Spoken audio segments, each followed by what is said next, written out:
News as emergency crews are at the scene of a Minnesota National Guard Black Hawk helicopter crash. Here's what we know so far. The Black Hawk went down with 3 people on board near Kimball, Minnesota this afternoon.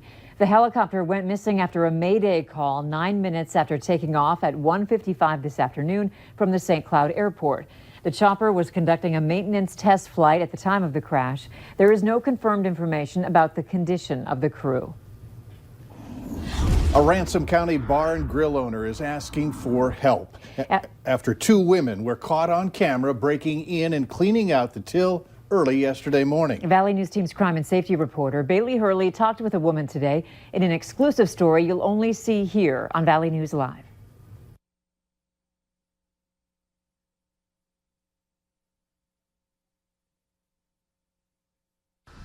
It's a place Dee Lemna says some call Fort Knox. With padlocks, heavy-duty doors, and security, a break-in is the last thing she thought would ever happen here. You feel so violated and angry and frustrated and just helpless. But where there's a will, there's a way. 2 women shimmying their way inside through an unlikely place. Looked at this hole in the wall thinking, God, it's bright in here. What's missing? And my air conditioner was on the floor, and I knew right away I'd been burglarized. Lemna can't disclose just how much money was taken, but she says for the most part, it was everything she had. Till was gone. It was a black box like this, and that was gone, and all the paperwork and all the other stuff was all scattered on the floor. Ransom County deputies are investigating the burglary, taking footprints and the video captured on all 5 of Lemna's security cameras. For somebody to do it, it just breaks your heart, and not just mine, but everyone's. Lemna says so far no one has been arrested, but hopes justice is served soon.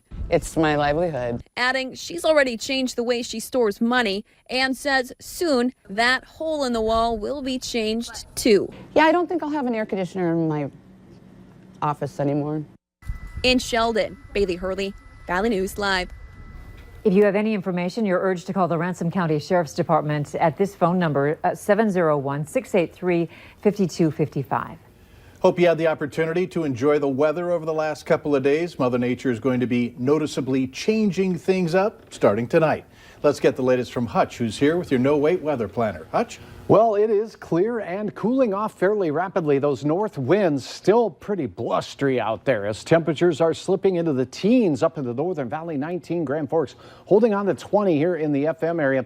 And it's closer to 30 degrees in Wadena and Sisseton this hour. Here's a look at the picture. We did have some snow moving through northern portions of Minnesota earlier in the day. That's shifted off to the east. Now the cold north winds are ushering in a cool down. As we head through the late night hours, the wind speeds will be decreasing, and so will our temperatures.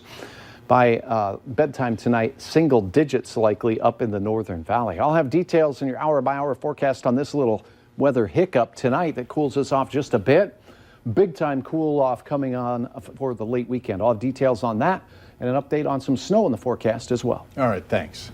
3 Perham residents are recovering after being treated for carbon monoxide poisoning. That's according to Perham Health. Carbon monoxide is an odorless and colorless gas that can cause sudden illness and death.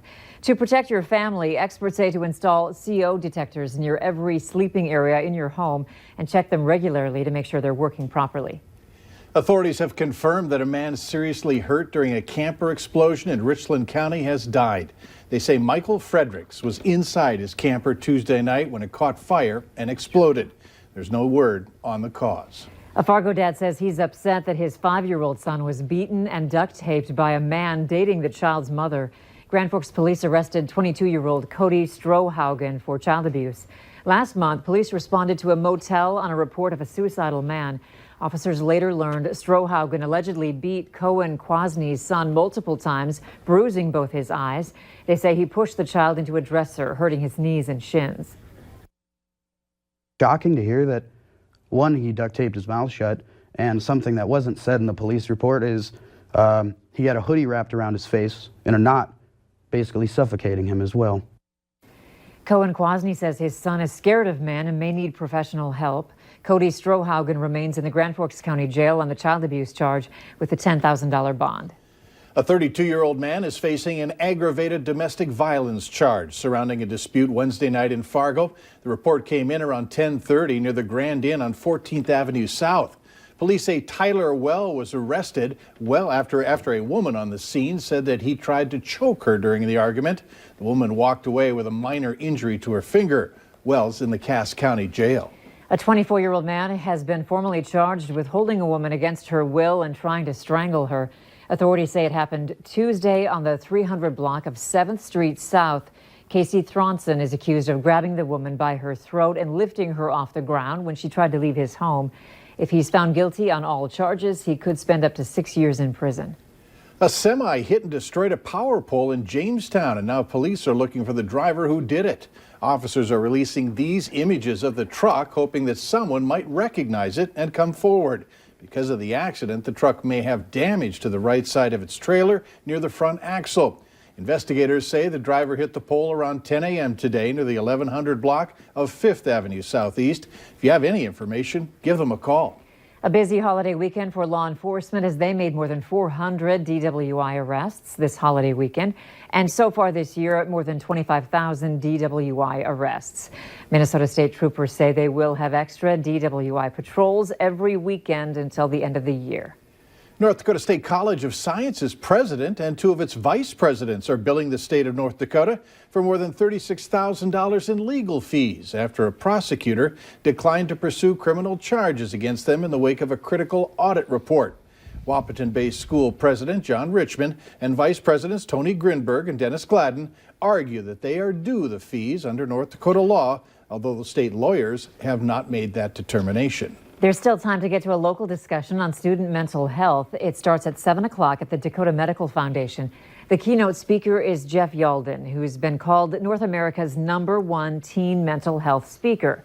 Topics include students' mental health struggles, suicide, and how social media can play a part as well.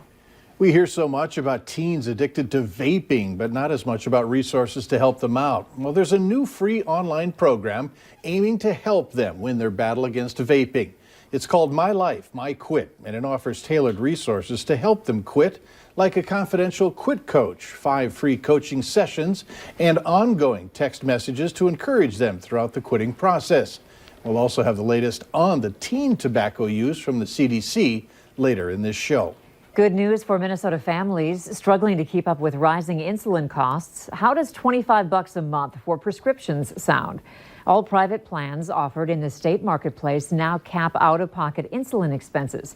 Program leaders say people who buy their health care through the MinSure marketplace won't spend more than $25 a month on insulin. Later on Valley News Live at 6, Minnesota's doing well when it comes to money. How much extra the state is expected to have. Temperatures today in the Southern Valley once again kissing 30 degrees, and it does look like we'll be cooler as we close out the work week on Friday. Of details on that and an Arctic air mass heading our way with flaky snow. Details are next.